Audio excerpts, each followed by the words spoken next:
어머님, 도대체 이게 뭐예요? 해외여행에서 막 돌아온 윤희의 비명이 아파트에 울려 퍼졌습니다. 여행 간 사이에 이게 뭐야? 집이 왜 이래? 짐은 다 어디 갔어? 엄마, 정말 집을 팔아버린 거야? 민재는 어떡하라고? 우리는 어디서 살라고? 어머님, 설마 정말 저희 몰래 이런 일을 하신 건 아니죠? 말씀해주세요. 내 이름으로 산 집이야. 내가 팔겠다는데 누구 허락을 받아야 하니? 어머님, 저희가 가족여행 간 일주일, 겨우 일주일 사이에 이런 일을 하신 거예요? 저희가 뭘 잘못했다고 이렇게까지 하세요? 같이 살자고 한 것도 저희고 그동안 편하게 모셨잖아요. 편하게 모셨다고. 나보고 냄새 난다며 따로 밥 먹으라고 하고 양로원에 보낼 궁리까지 한 게 그게 가족이니? 그래서 너희만 여행 갔잖아. 가족여행이라서 가족끼리만 말이야. 나는 가족이 아니라며? 그럼 가족 아닌 사람 집에서 왜 살려고 하니? 김순애입니다. 올해 73이에요. 며느리 식구들이 저를 빼고 해외여행 간 일주일 사이에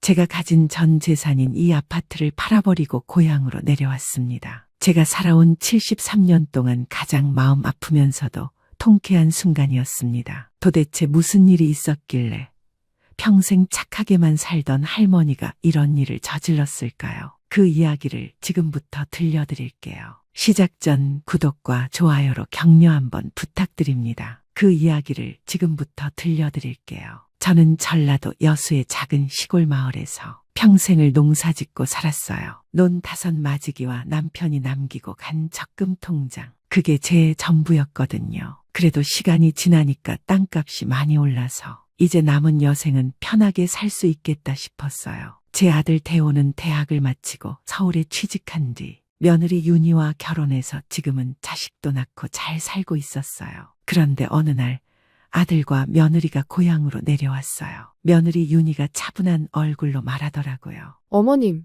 잘 지내시죠? 혼자 지내기 어떠세요? 외롭지 않으세요? 그래, 요즘은 다 그렇지 뭐. 그때 아들이 옆에서 말을 이었어요. 엄마, 시골집도 이제 관리 힘드시잖아요. 차라리 서울로 올라오세요. 애들도 할머니랑 같이 살고 싶어 하고 더 이상 엄마 혼자 외롭게 있는 거 못 보겠어요. 우리가 같이 살면서 효도하면서 모시고 싶어요. 그 말이 얼마나 고마웠는지 눈물이 핑 돌았어요. 그동안 정말 외로웠거든요. 그런데 며느리가 잠시 눈길을 피했다가 조심스럽게 덧붙이더라고요. 어머님, 그런데 적금이 좀 있으시다고 들었어요. 그 돈 보태면 저희도 대출 덜 받고 좀 더 큰 집으로 이사가서 어머님과 우리들 함께 행복하게 같이 살 수 있을 것 같아요. 저는 그동안 진짜로 많이 외로웠나 봐요. 아들의 같이 살자는 말에 뭔가에 홀린 듯 장롱 밑에서 묵은 봉투를 꺼냈어요. 그 안엔 평생 모은 적금 통장과 논 매매 계약서가 들어있었거든요. 아들은 한참 말을 잇지 못했어요. 엄마, 이걸 다 모으신 거예요? 니들 말대로 나도 이제 손주들 보면서 가족끼리 오손도손 편하게 살고 싶구나. 니들 쓰거라. 다 내 새끼들 잘 살자고 모은 거지 뭐. 며칠 뒤 저는 고향의 가장 친한 친구인 경희한테 작별 인사를 했어요. 경희야, 내 자주 찾아올 테니 잘 지내고 있어. 이렇게 훅 떠나게 되어서 미안해. 아니야, 괜찮아. 가서 아들이랑 손주랑 행복하게 잘 살아야 해. 알았지? 그렇게 헤어지는데 이상하게 경희의 표정이 부러움이나 아쉬움이 아니라 걱정스러운 표정으로 보였어요. 결국 그 돈으로 서울 외곽의 새 아파트를 장만했어요. 분양계약서엔 아들 부부가 선뜻 내 이름으로 하자고 하면서 아파트 명의를 제 이름으로 하더군요. 그러면서 아들이 말했습니다. 엄마 명의로 두자. 어차피 엄마 돈이 대부분 들어갔으니까 나중에 필요하실 때 쓰세요. 저는 바라지도 않았던 집 명의까지 제 이름으로 해두니까 아들과 며느리가 더욱 신뢰하는 것 같았어요. 그때만 해도 그게 이 집에서 벌어질 일들의 시작이 될 줄은 몰랐거든요. 아파트에 이사온 첫 달은 정말 평화로웠어요. 손자 민재가 할머니, 하고 달려들어 안기면 하루 피로가 다 풀렸거든요. 하지만 시간이 갈수록 윤희 얼굴에서 미묘한 표정이 자주 보이기 시작했어요. 사소한 문제에서 갈등이 시작되고 있었어요. 그날 손주가 현관문을 들어서자마자 저에게 달려왔어요. 할머니, 나 상장 탔어? 그래? 어디 보자. 저는 노안이 온 눈으로 꼼꼼히 글자를 읽었어요. 책을 많이 읽어서 상을 줬대네. 아이고, 우리 손자 기특하지. 민재 머리를 쓰다듬으며 말했어요. 오늘 저녁은 할머니가 민재 좋아하는 갈비찜 해줄게. 민재가 잠시 고개를 갸웃하더니 고운 목소리로 대답했어요. 근데 조금 있다 엄마 아빠랑 어디 가기로 했는데? 어디 가는데? 그때였어요. 윤희가 방에서 나오며 문틈을 닫았어요. 당황하는 듯 하더니 아무 일 아니라는 듯 말했어요. 아, 어머님. 저희 오늘 가족끼리 외식하기로 했어요. 가족끼리? 네, 민재가 상 탔다고 해서 애 아빠랑 미리 예약해뒀어요. 윤희는 자연스러운 척 웃었어요. 어머님도 오늘은 편하게 좀 쉬세요. 나는? 그 말이 저도 모르게 튀어나왔어요. 나는 네가 말한 가족이 없니? 순간 윤희의 표정이 잠깐 굳었다가 곧 무심한 얼굴로 돌아왔어요. 아니, 무슨 그런 말씀을 하세요? 오늘은 애 아빠랑 상의할 일이 있어서요. 민재는 아직 사태를 모른 채 기뻐하며 말했어요. 할머니 다녀와서 보여줄게. 그래, 다녀와라. 저는 힘없이 웃었어요. 아, 저희 내일 아침에 먹고 갈 김치찌개만 좀 끓여주실 수 있으세요? 아침에 밥만 해서 먹게요. 그래, 그럼 금방 끓여 놓을게. 그날 저녁 피곤한 몸을 이끌고도 부엌에 서서 국을 끓이는 제 자신을 바라보며 속으로 되뇌었어요. 내가 왜 이 집에 온 걸까? 남은 돈 다 털어 아파트 사주고 손주 밥 챙겨주고 빨래하고 청소하고 내가 원했던 게 이런 대접이었나? 아들이 같이 살자는 말 한마디에 뭘 기대했던 건가? 가족끼리 오손도손 살자던 그 말 다 거짓말이었나? 제 두 어깨가 조용히 떨렸어요. 국물이 끓는 냄비 위로 수증기와 함께 눈물이 흘러내릴 듯 맺혀 있었어요. 그날 밤 모두가 잠든 시간 저는 잠이 오지 않아 거실 쪽으로 나가려다가 안방 문틈에서 조심스럽게 흘러나오는 대호와 윤희의 대화를 듣게 되었어요. 아니, 당신 그 집 명의를 왜 처음부터 어머님 이름으로 한 거야? 지금이라도 바꿔야지. 나중에 상속세 폭탄 맞는다니까. 윤희의 날카로운 목소리가 조용히 들려왔어요. 그때는 어쩔 수 없었잖아. 내 이름으로 하면 증여세부터 세금이 너무 많이 나와서 어머니 명의로 해두는 게 그땐 최선이었어. 그러니까 지금은 상황이 다르잖아. 슬슬 명의도 정리할 시기고. 어머님도 건강도 그러신데? 아, 맞다. 요양원은 좀 비싸니까 양로원으로 알아보는 게 나을 것 같아. 사실 우리도 요즘 민재 교육비 때문에 돈이 빠듯하잖아. 요즘 양로원도 시설 괜찮은 곳들 많다던데. 솔직히 민재도 할머님 냄새 난다고 하고 나도 같이 사는 거 너무 불편해. 이 정도면 당신도 아들로서 충분히 해드린 거 아니야? 대성은 곰곰이 생각하더니 이내 대답했습니다. 그래, 당신 말대로 하는 게 좋겠어. 저는 문 앞에 서서 숨조차 멈춘 채 그 말을 들었어요. 양로원이라는 단어가 귓가에 맴돌았어요. 그들이 웃으며 나누던 말들은 제 심장을 천천히 죄어왔어요. 여태까지 며느리의 태도에도 버틸 수 있었던 건 그래도 내 아들은 며느리와 다른 마음일 거라는 일말의 희망을 가지고 있었던 거였어요.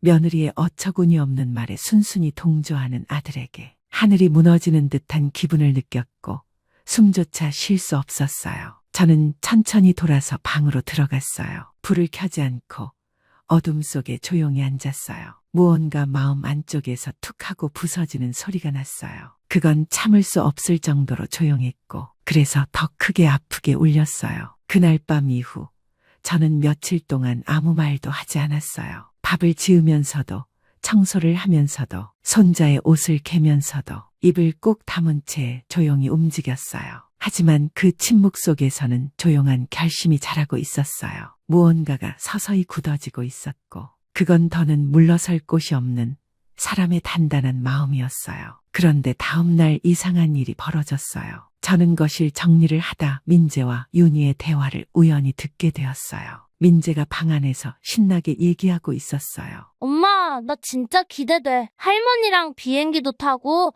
호텔도 간다면서 너무 좋아. 윤희는 웃으며 대답했어요. 그래, 민재야. 할머니랑 바다도 가고 맛있는 것도 많이 먹고 재미있게 놀다 오자. 저는 청소기 손잡이를 쥔 채 멈춰섰어요. 할머니랑 간다. 그 말이 이상하게 가슴 깊숙이 들어왔어요. 저번에 들었던 얘기, 그건 그냥 농담이었던 걸까? 민재 말대로라면 나랑 같이 가려고 해외여행 계획까지 짰나 보네. 윤희도 역시 나를 생각해줬던 거구나. 그날 밤 저는 오랜만에 들뜬 마음으로 오래된 캐리어를 꺼내 정리하기 시작했어요. 손주랑 비행기를 타는 상상을 하며 웃음이 났고 가슴 한편이 따뜻해지는 기분이 들었어요. 해외여행 전날 저녁이었어요. 가족이 모두 거실에 모여 앉아 있었고 윤희가 먼저 입을 열었어요. 어머님, 저희가 갑작스럽게 내일부터 해외여행을 다녀오게 됐어요. 비행기 새벽 비행이라 밤에 바로 나가야 해요. 저는 예상했던 터라 여유 있게 웃으며 대답했어요. 그래, 나도 짐 싸놓았다. 공항은 몇 시에 나가면 되겠니? 밥은 먹고 나갈 거니? 그 말에 윤희는 잠시 멈칫했어요. 대호와 눈을 마주치며 당황한 기색이 스쳤어요. 그게 무슨 말씀이세요? 어머님, 이번 여행은 가족끼리만 가는 거예요. 저는 당황한 듯 조용히 물었어요. 며칠 전 민재랑 얘기하던 거 들었어. 할머니랑 같이 간다고 해서. 그래서 짐도 미리 싸놨는데. 윤희는 민망한 듯 미소 지으며 덧붙였어요. 네, 그게 저희 어머니예요. 너무 고생만 하셨고 이번엔 모시고 여행 다녀오려고 해요. 민재도 외할머니랑 같이 가고 싶다고 해서요. 대호도 나섰어요. 엄마도 알잖아. 장모님이 윤희 키우느라 고생 많으셨잖아. 우리가 자주 찾아뵙지도 못했고 이번엔 한번 제대로 모시고 가려고. 엄만 요즘 몸도 안 좋으시니까 집에서 좀 푹 쉬어. 저는 애써 밝은 목소리로 말했지만 가슴 한편이 무너져 내리는 걸 느꼈어요. 윤희는 마지막까지 저를 쳐다보지도 않으며 말했어요. 어머님, 잘 다녀올게요. 며칠 금방 가요. 냉장고에 반찬 좀 있으니까 그거 드시면 되고요. 아, 그리고 화분에 물 좀 주세요. 마치 식모에게 당부사항을 남기는 듯한 목소리였어요. 엄마, 그럼 잘 다녀올게. 그동안 집 좀 잘 부탁하고 전화할게요. 하지 않았지만 가슴이 철렁하고 내려앉았어요.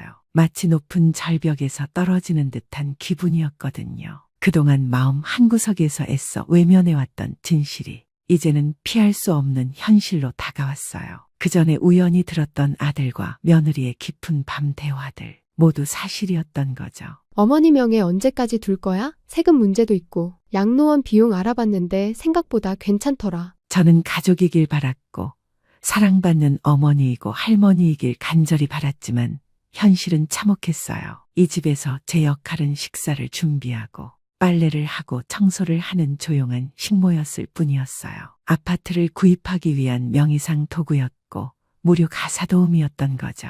짐을 싸며 기대했던 건 함께하는 여행이었어요. 민재와 손잡고 비행기에 오르고 낯선 나라에서 손주에게 이것저것 사줄 생각에 가슴이 설레었거든요. 그게 제 소박한 희망이었어요. 남겨진 집안은 낯설 만큼 조용했어요. 그 집에서 혼자 남겨진 순간 참았던 감정이 하나둘씩 무너져 내렸어요. 이제 더는 눈을 돌릴 수도 외면할 수도 없었어요. 인내라 믿었던 건 체념이었고 희생이라 여겼던 건 철저한 이용이었어요. 저는 그날 처음으로 저 스스로를 위해 움직이기 시작했어요. 단 한 번도 그렇게 단호했던 적이 없었어요. 더 이상 주저하지 않았어요. 그날 오후 조용히 외출복으로 갈아입고 동네 부동산을 찾았어요. 이 집 매물로 내놓고 싶습니다. 중개인은 처음엔 당황했지만 등기부를 확인하고 명의가 제 이름이라는 것을 확인하자 태도를 바꿨어요. 지금 시세 좋습니다. 지금 여기 아파트가 주변 호재가 많아 매수 대기자들이 꽤 있습니다. 할머니만 원하시면 바로 계약 가능한 매수자들이 있습니다. 저는 일말의 망설임도 없이 대답했어요.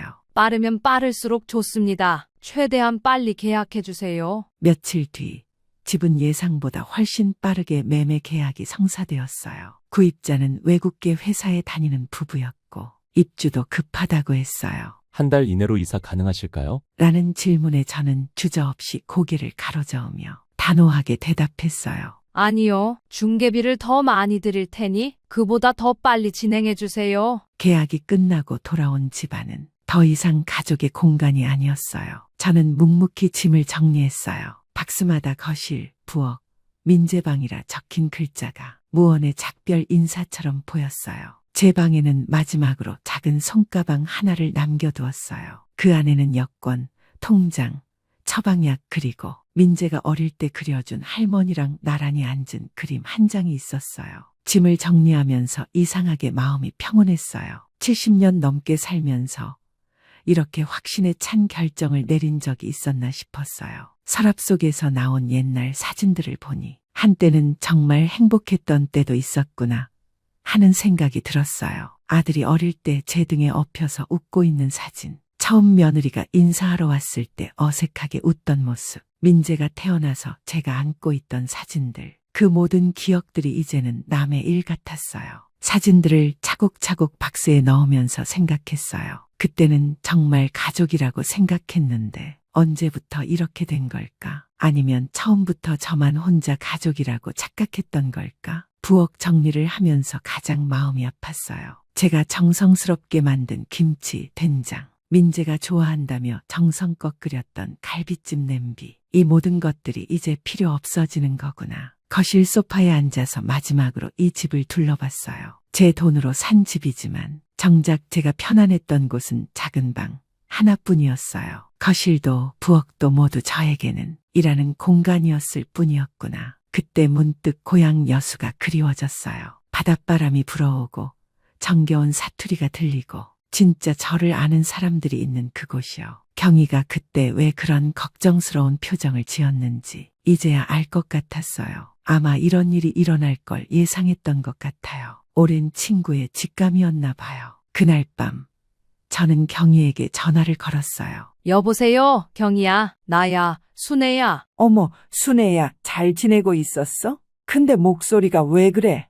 무슨 일 있었어? 저는 그동안의 일을 전부 얘기해줬어요. 며느리가 저보고 냄새 난다고 한 일부터 생일을 아무도 기억하지 못한 일, 병원 입원해도 면회 한 번 오지 않은 일, 요양원, 아니 양로원 보낼 계획까지, 그리고 결국 가족여행이라고 자기네들만 해외여행 간 것도 전화 너머로 경희의 한숨소리가 들렸어요. 아이고, 순애야, 내가 그때 왜 걱정했는지 알겠다. 너무 어이가 없어서 말이 안 나온다. 그런 자식들이 어디 있어? 네가 얼마나 고생해서 키웠는데. 경희의 목소리에는 분노가 섞여 있었지만 먼저 제 마음을 걱정해 주는 게 느껴졌어요. 순애야, 지금이라도 너무 잘 결심했다. 그런 자식들은 뭐 필요 없어. 네 혼자 힘으로 키워놨더니 이제 와서 부모를 뭘로 아는 거야. 고향에 내려와. 다시 나랑 자유롭게 행복하게 살자. 전화를 끊고 나서 한참을 그 자리에 앉아 있었어요. 세상에 나를 진짜 이해해주는 사람이 있구나. 가족보다 친구가 더 가족 같다는 말이 이런 뜻이었구나 싶었어요. 짐 정리를 마치고 침대에 누워서 천장을 바라보며 마지막 밤을 보냈어요. 내일이면 이 모든 게 끝나는 거구나. 새로운 시작이 될 수도 있고 끝이 될 수도 있겠지만 적어도 더 이상 눈치 보며 살지는 않을 거야. 그렇게 생각하니 오히려 속이 시원했어요. 이틀 뒤 가족들이 여행해서 돌아올 예정이었어요. 저는 모든 준비를 마쳤어요. 이제 그들에게 제 결정을 알려줄 시간이었어요. 어떤 반응을 보일지는 모르겠지만 이미 돌이킬 수 없는 강을 건넜어요. 처음으로 제 인생의 주인이 된 기분이었어요. 그러던 어느 날 현관 도어락 비밀번호가 눌리는 소리와 함께 아들 내외와 민재가 여행을 마치고 돌아왔어요. 어머님, 다녀왔습니다. 현관을 들어선 윤희의 말이 끊어졌어요. 집안 가득 쌓인 이삿짐 박스, 비워진 선반, 벽에서 사라진 가족사진. 대호가 허둥지둥 뛰어들며 말했어요. 엄마, 이게 뭐야? 짐은 왜 이래? 저는 조용히 소파에 앉아 있었어요. 제 눈빛엔 예전의 체념이나 슬픔은 없었어요. 그저 담담함 그리고 흔들림 없는 결정만이 남아 있었어요. 집 팔았어. 그 짧은 말 한마디가 거실 전체를 얼어붙게 만들었어요. 윤희는 얼굴이 하얘져서 소리쳤어요. 이게 다 뭐예요? 어머님, 이거 진짜예요? 저희 없을 때 어떻게 이럴 수가 있어요? 저는 고개를 돌리지 않고 대답했어요. 내 이름으로 산 집이야. 팔겠다고 마음 먹고 나서 누구 허락받을 필요 없었어. 대호가 다가와 목소리를 낮췄어요. 엄마, 도대체 왜 그래? 이 집이 우리 집이고 민재도 여기서 크고 있는데. 그 말에 저는 처음으로 그를 바라보며 말했어요. 그래, 니네가 이 집에서 자라고 크고 누리며 살았지. 나는 거기서 식사 준비하고 빨래하고 너희 돌아오면 불 켜진 집을 만들어줬고. 윤희가 격앙된 목소리로 소리쳤어요. 아니, 저희가 뭐 그렇게 잘못했나요? 같이 살자고 한 것도 우리고 편하게 지내시라고 방도 따로 드렸잖아요. 저는 작게 웃었어요. 그러곤 민재가 자던 방을 잠시 바라보다가 천천히 말을 이었어요. 나는 여행 간다 해서 짐도 쌌어. 민재랑 윤희 너도 함께 가자 했지. 근데 그날 밤 그 할머니는 왜 할머니더라. 대호는 말없이 고개를 숙였고 윤희의 표정도 점점 굳어갔어요. 그래서 결심했어. 나는 너희 가족이 아니더라고. 그냥 도와주는 사람이었지. 편한지 벗기 위한 명이었고. 윤희는 이 상황이 너무나 황당해서 말했어요. 어머님, 왜 그렇게까지 말씀하세요? 저희 진심으로 편하게 모시려고 했던 거예요. 명의도 어머님 명의로 했었고 저희가 어머님께 잘해드렸잖아요. 저는 윤희의 눈을 똑바로 바라보며 조용히 물었어요. 그래서 이 집을 너희 명의로 바꾸려고 했던 거니? 그래서 나를 양로원에 보낼 궁리까지 했던 거니? 그 말을 들은 윤희와 대호는 할 말을 잃고 멍하니 저를 바라보았어요. 저는 천천히 일어나서 부엌 쪽으로 걸어갔어요. 그리고 냉장고 위에 놓아둔 봉투를 집어들었어요.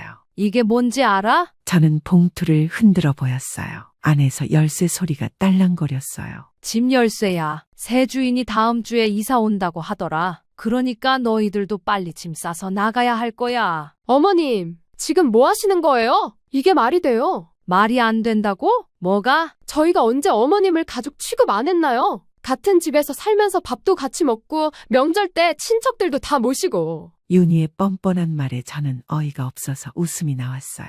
같이 밥을 먹었다고? 나보고 냄새 난다며 따로 먹으라고 한 게 같이 먹은 거니? 그건 민재가 예민해서 그런 거였어요. 어머님이 너무 예민하게 받아들이신 거죠. 예민하게? 저는 목소리를 높였어요. 양로원 얘기는 뭐야? 그것도 민재가 예민해서? 윤희가 당황하더니 곧 당당하게 대답했어요. 그건 어머님을 위해서였어요. 전문적인 케어를 받으시는 게 어머님께도 좋고 저희도 저희 생활이 있잖아요. 너희 생활? 저는 벌떡 일어났어요. 그럼 나는 너희 생활에 방해가 되는 존재였다는 거야? 아니요, 그런 뜻이 아니라. 윤희가 말을 흐렸어요. 대호가 나서며 윤희를 감쌌어요. 엄마, 윤희가 말을 잘못했어요. 진정하세요. 진정하라고? 저는 대호를 노려봤어요. 너는 지금까지 입도 안 번긋하고 있다가 이제 와서 말 잘못했다고? 맞아요. 저희 동의도 없이 어떻게 이럴 수가 있어요? 저희도 이 집에 투자한 게 있는데. 투자? 저는 어이없어서 다시 웃었어요. 뭘 투자했는데? 저희가 같이 살면서 어머님 돌봐드린 것도 투자 아닌가요?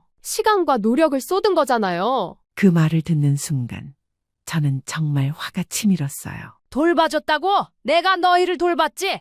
매일 새벽에 일어나서 밥 차려주고 빨래하고 청소하고. 그건 어머님이 하고 싶어서 하신 거잖아요. 저희가 하라고 강요한 적 없어요. 윤희의 뻔뻔함에 저는 말문이 막혔어요. 대호가 윤희의 편을 들었어요. 엄마, 윤희 말도 일리가 있어요. 우리가 강요한 건 아니잖아요. 저는 아들을 바라보며 절망감을 느꼈어요. 너도 그렇게 생각하는 거야? 엄마, 윤희가 말을 좀 거칠게 했지만 우리 다시 차근차근 얘기해봐요. 저는 아들과 며느리를 번갈아 보며 말했어요. 얘기해. 더 이상 할 얘기 없어. 너희들은 끝까지 너희가 잘못한 게 없다고 생각하는구나. 당장 이 집에서 나가. 뭐라고요? 나가라고. 오늘 당장. 윤희가 비웃었어요. 어머님이 저희를 내쫓는다고요? 웃기지 마세요. 엄마, 그렇게 하시면 안 돼요. 우리가 대화로 풀어요. 대화. 저는 현관문을 활짝 열었어요. 더 이상 대화할 것도 없어. 윤희가 팔짱을 끼고 버텼어요.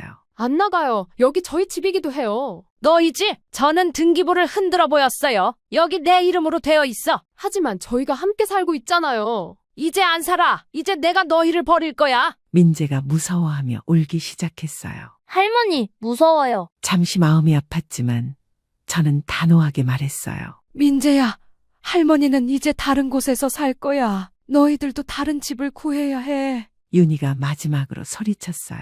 어머님, 이렇게 하시면 저희 정말 길거리에 나앉게 돼요. 더 이상 할 말이 없다는 듯 대호와 윤희는 어쩔 줄 몰라 했어요. 그 모습을 보니 가슴이 정말 뻥 뚫린 듯 시원했고 평생 눈치만 보며 살았던 제가 이렇게 당당하게 말하는 모습이 스스로도 대견했어요. 저는 조용히 마지막 이삿짐 박스를 집어들었어요. 그 속엔 민재가 그려준 그림 한 장이 들어있었어요. 그림 속 저는 웃고 있었지만 지금의 저는 웃지 않았어요. 이제 나를 위해 살 거야. 너희들도 빨리 집 구해서 나가야 할 게다. 그러니까 나한테도 더 이상 말 걸지 마라. 그 말만 남기고 저는 현관을 열고 나섰어요. 뒤에서 민재가 할머니, 하고 불렀어요. 울먹이는 손주의 목소리엔 어쩔 수 없이 마음이 흔들려 뒤돌아보며 말했어요. 민재야, 책 많이 읽고 건강하게 자라렴. 할머니는 네가 늘 잘 되길 바란다. 그 뒤로 저는 한 번도 뒤돌아보지 않고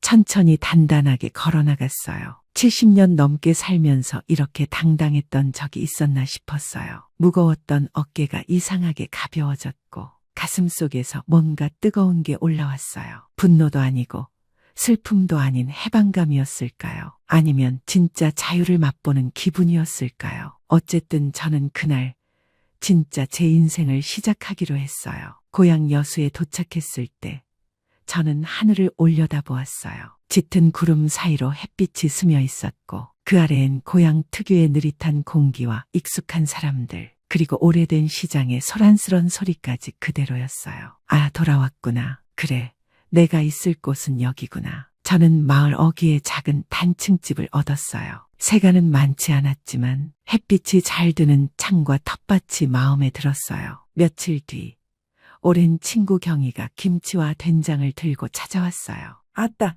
내 얼굴에 생기가 돌아. 서울에 있을 땐 꼭 그림자 같더만. 저는 웃으며 고개를 끄덕였어요. 경희야, 여기선 숨 쉴 수 있어? 그토록 바랐던 조용하고도 자기다운 삶이었어요. 새벽 햇살이 퍼지는 길을 따라 천천히 여수 바닷가로 향하는 게 제 일과가 되었어요. 집에서 걸어 나와 바다가 보이기까지 단 10분. 그 짧은 거리마저도 이제는 소중한 여유였어요. 파도가 밀려왔다가 빠져나가는 소리를 들으며 생각했어요. 그래, 나도 저 파도처럼 한참 밀려왔다가 이제 빠져나간 거야. 이제부턴 내 길로만 나아가는 거야. 혼잣말이 저절로 나왔어요. 수고했어, 순애야. 이제 진짜 너의 삶을 살아보자. 그 순간 저는 다시 한번 깨달았어요. 이제야 비로소 제가 살아있음을 온몸으로 느끼고 있다는 것을. 더는 누구의 엄마도 시어머니도 아닌 그저 김순애로서 살아가는 지금 이 순간이 제 인생에서 가장 따뜻하고 자유로운 시간이라는 것을요.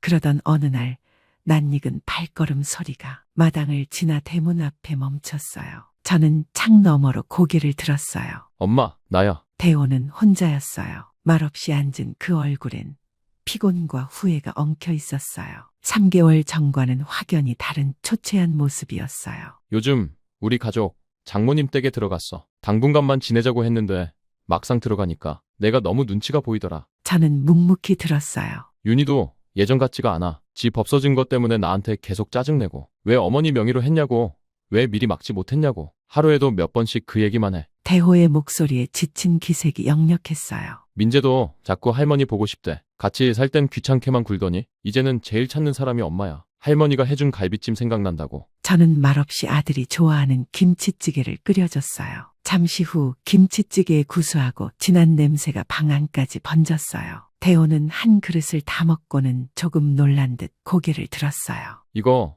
예전에 엄마가 맨날 해주시던 그 맛이네. 근데 오늘따라 유난히 맛있다. 그땐 몰랐어. 그게 그렇게 따뜻한 맛인 줄 날 있으니까 당연한 건 줄 알았거든. 그의 눈에 맺힌 눈물이 조용히 흘러내렸어요. 엄마, 그동안 정말 미안했어요. 지금은 모든 게 허전하고 힘들어요.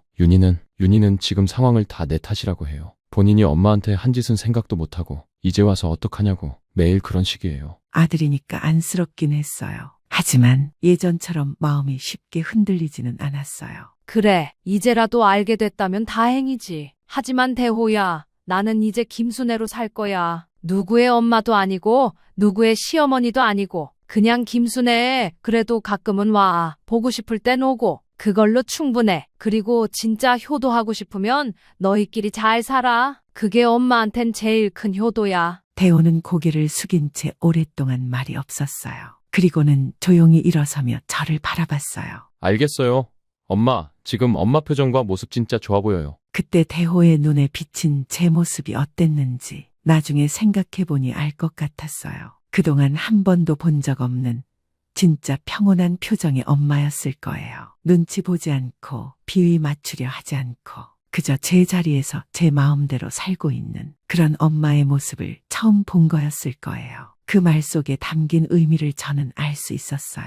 하지만 지금은 그것보다 제 마음을 지키는 게 더 중요했어요. 그렇게 3개월이 흘렀어요. 저는 여수에서의 일상에 완전히 적응했어요. 아침마다 바닷가를 걸으며 하루를 시작하고 경희와 함께 시장도 보고 텃밭에서 나는 채소로 소박한 식사를 했어요. 진짜 제가 원했던 삶이었어요. 그런데 어느 날 오후 다시 익숙한 발걸음 소리가 들렸어요. 이번엔 작은 발걸음도 함께였어요. 할머니, 민재가 현관 앞에서 환하게 웃으며 손을 흔들고 있었어요. 키가 훌쩍 자란 것 같았고 얼굴도 좀 여인 것 같았지만 여전히 제 손자였어요. 대호는 이전보다 더 초라한 모습이었어요. 하지만 민재의 손을 꼭 잡고 있는 모습에서 뭔가 달라진 게 느껴졌어요.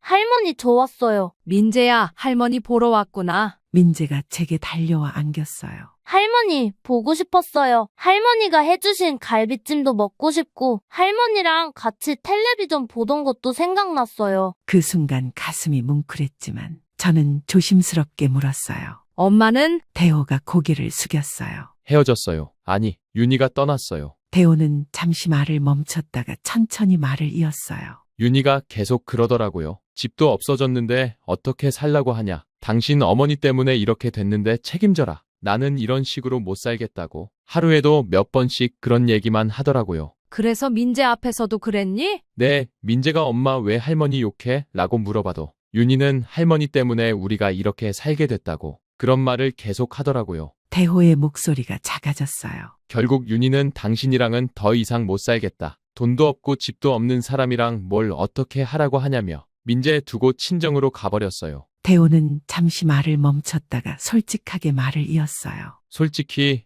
오히려 홀가분했어요. 윤희가 떠나고 나서야 알았는데 윤희가 진짜 사랑한 건 저나 민재가 아니라 집이었고 돈이었더라고요. 그래서 그런 게 없어지자마자 바로 떠나버린 거죠. 그래서 민재랑 둘이? 네, 지금은 장모님 댁에서 나와서 임시로 작은 원룸에서 지내고 있어요.